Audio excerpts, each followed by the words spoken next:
सवाल करो। मैम, यहाँ पे जैसे संतोष कोचर जी के बारे में यहाँ पे इतना बात सुने, इससे आपको क्या पूरे देश की जो नारी है उनको संतोष कोचर जी की नारी सशक्तिकरण के लिए आगे बढ़ने के लिए आप क्या कहेंगे?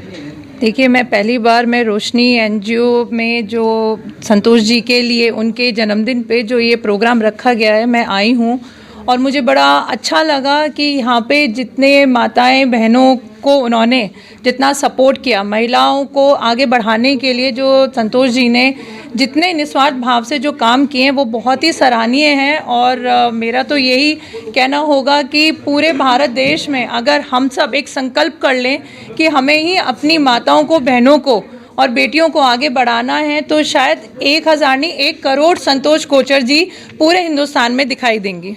नहीं मैम, फिर भी ग्रामीणों में जैसे ग्रामीण क्षेत्र होते हैं वहाँ पर जो एक तरह से भारत सरकार की योजना है वो पहुँच नहीं पा रही है जी, और एनजीओ सिर्फ शहर तक सीमित रह जाते हैं जी। इस पर थोड़ा जानना चाह रहा था कि आगे क्यों नहीं बढ़ पाते हैं वहाँ तक। आपका सवाल बिल्कुल सही है, क्योंकि देखिए गांव में एनजीओ नहीं पहुंच पा रहे हैं, वहाँ कहीं ना कहीं सपोर्ट की कमी है, क्योंकि एनजीओ एक सरकार के द्वारा चलाई जाती है एक नीति है और एक सेल्फ नीति भी है, क्योंकि कुछ एनजीओ प्राइवेट होती हैं।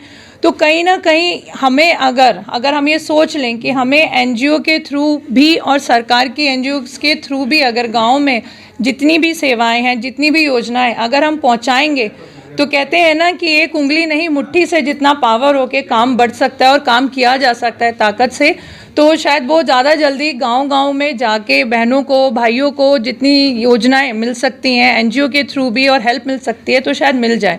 तो मेरी तो सभी से यही विनती है कि जितने भी एनजीओस चल रहे हैं और जो हमारा एक मोदी जी की तरह से विकसित भारत का एक सपना है, अगर हम सब लोग मिलके करेंगे तो वो जल्दी वो सपना पूरा हो जाएगा। मैं आपका भाषण सुन रहा था, उसमें आप महिलाओं का, पुरुष का, यानी कि खास करके लड़की और लड़कों का जिक्र करते हैं कि शादी करना नहीं चाहते जी। वो थोड़ा सा मैं जानना चाह रहा था यही कि जो गांव के अंदर या शहरों के अंदर जो लड़की लड़के आप शादी नहीं करना चाहते, उसका मकसद क्या था आपका कहने का? देखिए, मेरा मकसद ऐसा किसी को टारगेट नहीं था, एक ये सोच बनती जा रही है। क्योंकि मैं देखती हूँ आजकल टीवी में, पिक्चरों में या कहीं ना कहीं एक ना एक ये पॉइंट है कि अगर लड़ाई हो रही है तो वो क्यों हो रही है, वो रीज़न हमें जानना बहुत ज़रूरी है।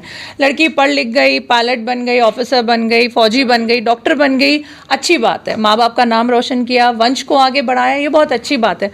पर कहीं ना उसमें एक क्रेडिट माँ को जाता है कि अगर कोई लड़ाई हुई है तो माँ उसमें उनको उस तरह से समझाए कि, क्योंकि माँ भी एक पहले जब बहू थी, उन्होंने अपना घर संभाला है, तो वही चीज़ बेटियों को भी समझाए।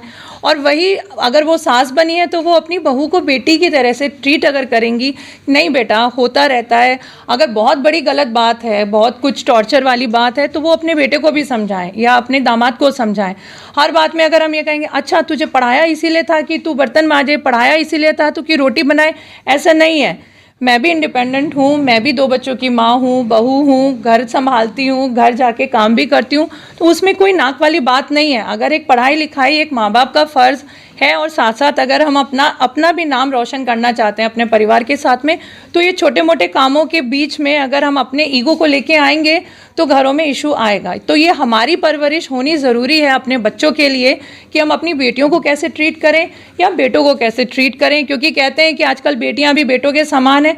तो अगर हम बेटों को भी ऐसे ट्रीट करेंगे, अरे नहीं बेटा ठीक है छोड़ दे, कोई बात नहीं, तेरी बहन भी तो लड़ती थी, तेरी भाभी से भी तो होती थी बहस, तो उसमें मियाँ बीवी में हो गई तो क्या बात है, उसको ईगो में और अपने उसमें एटीट्यूड में नहीं लेके जाना चाहिए। अगर हमने ये सब चीज़ें छोड़ दी तो बहुत हद तक रिश्ते, परिवार और संस्कार बचे रहेंगे। ठीक, शुक्रिया, थैंक यू। आप ही रहिए, आप हो गए ना? हो गए आप है ना? नहीं, संतोष आशुतोष जा रहे हैं। बोला उनको।